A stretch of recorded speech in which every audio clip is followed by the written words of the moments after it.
kahapon. So wala na tayo ibang na topic, puro lang yung po live natin, hindi na tayo nakapag-live ng reaction. So ngayon, magre-reaction tayo dito sa unang topic patungkol nga dun sa inabutan si PBBM, nitong lalaking ito. Ha? Sa lahat pang pag-aabot ganito pa niya inabot yung item. Sira ulo tong nakapula na to. Ha? Alam na niya ang daming mga issue ni mahal nating Pangulong BBM. Ganun pa niya iaabot. Sira ulo talaga, ano? Ito pa, sa pang topic, Alice Goo. Sa mga hindi nakapanood ng part na yon, si Alice Goo po nag-breakdown. Biglang nagbigay ng emosyon. Tumatawa, nagalit. Si Garma at si Leonardo, ipit na rin dahil kay Mendoza. Isang star witness biglang lumabas. Yung mismong nagpabagsak kay Bayuga ang naging witness nila. Again, sa kanila pala. So, paano ang explanation nila, Garma? Papakinggan natin mamaya.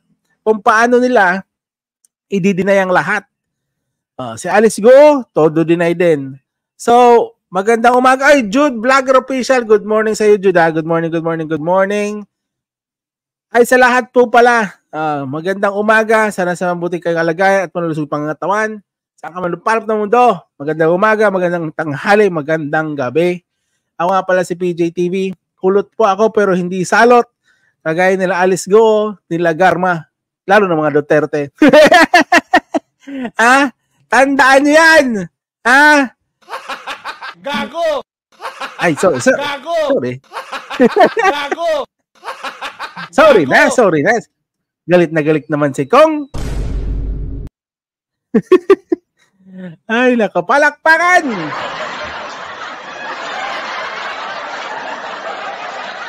Magandang umaga po sa inyong lahat, ha. So, ito na. Tara na. Umpisa na natin ang unang topic. Si Pangulong BBM ang topic natin ngayon. Bakit? Matatagal naman mawala. So, yun. Itong topic natin, si Pangulong BBM. Panoorin nyo muna ng video, ha. Ano na taka-title pa rin? May abutan. Diyos ko. Tuwang-tuwa na ng mga DD shits. Ayan, may aabot. Tignan yung kamay. Tignan yung kamay, ha. Yun, yan. Meron na aabot kay BBM. Bakit kasi ganyan pa yung pag-abot? Ha? Ate Angie, good morning. Kulo tayo pero hindi tayo salot, Ate Angie. Tignan mo, Ate Angie, aabutan. Ba't kasi ganyan? Pwede mo naman ibigay lang ganito. Ayun. Sira ulo naman kasi yung nag-abot.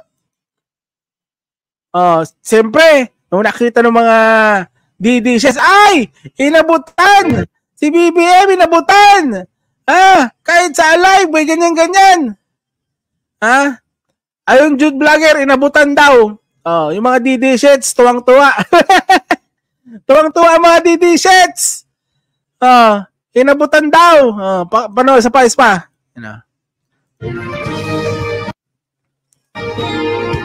Ayun. Tuwang-tuwa sila kasi puti. Nakakita sila ng puti. Diyos ko. Tuwang-tuwa sila, nakakita sila ng puti. Kung ano-anong invento nang narinig ko kahapon. Kung ano-anong kwento na ang sinabi ng mga DD-shits. Inabutan mismo si BBM. Ay, Boss RN8 Vlogs, shoutout po sa iyo. Shoutout. Dito ka sa YouTube, wag ka sa Facebook. Sa ito natin forward, lipat natin dito sa kabila. Yan. Ito po yung inabot. Isang pin. Isang pin ng Partido Federal ng Pilipinas. Sa mga curious, ayan Ayan po yung inabot,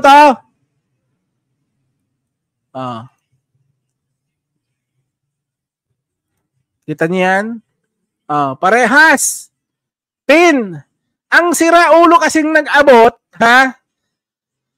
Ba't kasi ganyan? Ba't kasi ganyan? Ba't mo kasi inabot ng ganyan? Parang may binibigay ka na pektos na alam mo naman na yung mga DD shits, ang laging sinisira kay Pangulong BBM, patungkol nga sa droga. Kahit sino man po kung ano man ang status ito sa buhay na taong ito nag-abot, ito nag-abot, mali. Pin yan, boss, pin. Yung parang nilalagay sa mga damit, yung pinipin. Ay nako. Kasalanan din kasi nito ni Kuya. Ito nag-abot. Ba't kasi ganyan niya inabot? Pwede i-abot ng simpleng abot lang, di ba? Yung simpleng pag-abot, yan.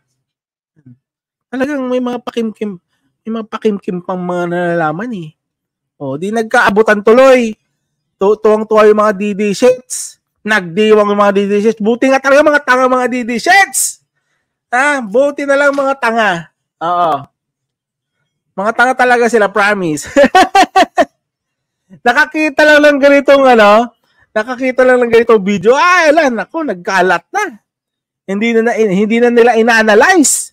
Hindi na nila ina-analyze yung video kung totoo bang pektos. Kung totoo bang pektos yung inabot. Mga siraulo. Sabi nga ni Kong. Gago! Ay, nako. Ito mga sabi nga ni Babalong. Magaling kang kupal ka. Ay, nako talaga. Wow naman! Wow! Wow! Makagawa lang ng issue. Mga DD shits. Parandalian tagumpay ba? Makapagkalat lang ng fake news. Sabi na Angie, sa susunod na A-Star of the Day, ang umabot na yan. Ano yan? Sa susunod na, ang umabot na yan. Yan lang nakita nila. Kaya nga, Jude Vlogger. Kaya nga, ito nga lang nakita nila. Hindi nila pinag-aralan muna kung ano talaga yung inabot. Kasi nakita nga nila, puti, yung pagkakaabot pa, parang sa siraulo naman kasi yung pagkakaabot. Di na windang na. Ano natin yan? Di nag-celebrate ng mga 5 to 10 minutes yung mga DD shits. Ay, nako, inabutan. Delikado. Na-booking na si PBBM. Ano na naman sasabihin ng mga bayaran? Laging mga sinasabi nila eh. Diba? Ay, minsan nakapagod din maging tanga. Pagod na sila pero kailangan nilang panindigan na tanga sila eh. Oo. Sobra. Gago! I said, Benedict, good morning. Ang sabi daw, parang, tawag dito, parang businessman daw itong nag-abot. Marcos of 2000, si Vincent Tabige, etong nag-abot? Etong nag-abot? Siya ba? Ay, okay. Kaya pala. Epic fail naman kasi yung pag-abot niya eh. Napaka-epic fail. Ito dapat sa kanya. Gago!